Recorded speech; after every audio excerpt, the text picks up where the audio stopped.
10 relihiyon na hindi naniniwala sa Pasko at bakit. 1. Iglesia ni Cristo, hindi nila ipinagdiriwang ang Pasko dahil sa paniniwala nila na ito ay isang gawain ng tao at hindi bahagi ng orihinal na doktrina ng Kristyanismo. 2. Judaismo, hindi nila itinuturing ang Pasko bilang isang banal na araw dahil ito ay isang Kristiyanong selebrasyon na may kaugnayan sa pagsilang ni Jesus, na hindi nila kinikilala bilang Mesiyas. 3. Islam, bagamat may respeto sila sa mga propeta tulad ni Jesus, hindi nila itinuturing na mahalaga ang selebrasyon ng Pasko dahil sa kanilang sariling mga paniniwala at tradisyon. 4.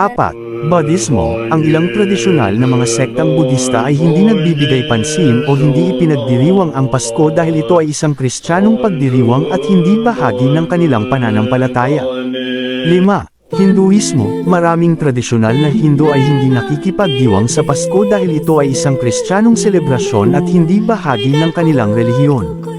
Ang ilan ay maaaring magkaroon ng sariling mga selebrasyon o festival na may kaugnayan sa kanilang pananampalataya sa halip. 6. Sikhismo, hindi nila ipinagdiriwang ang Pasko dahil ito ay isang Kristiyanong selebrasyon. Sa halip, ang mga Sikhist ay nagtitipon para sa kanilang sariling mga pista o festival tulad ng Vaisakhi, na may kaugnayan sa kanilang pananampalataya at kasaysayan. 7. Taoismo, hindi bahagi ng kanilang tradisyon at pananampalataya ang Pasko, kaya't hindi ito isang mahalagang pagdiriwang sa kanilang mga seremonya at ritual.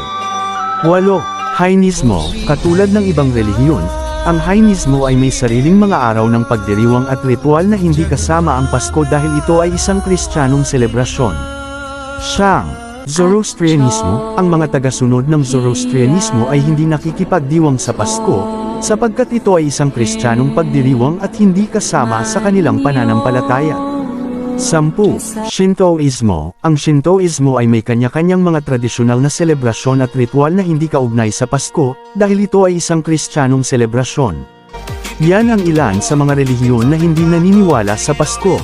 Pero ganun pa man, iba-iba tayo ng paniniwala pero ang mahalaga black ang inaapakan na tao o ginagawang masama at respeto sa paniniwala ng bawat isa.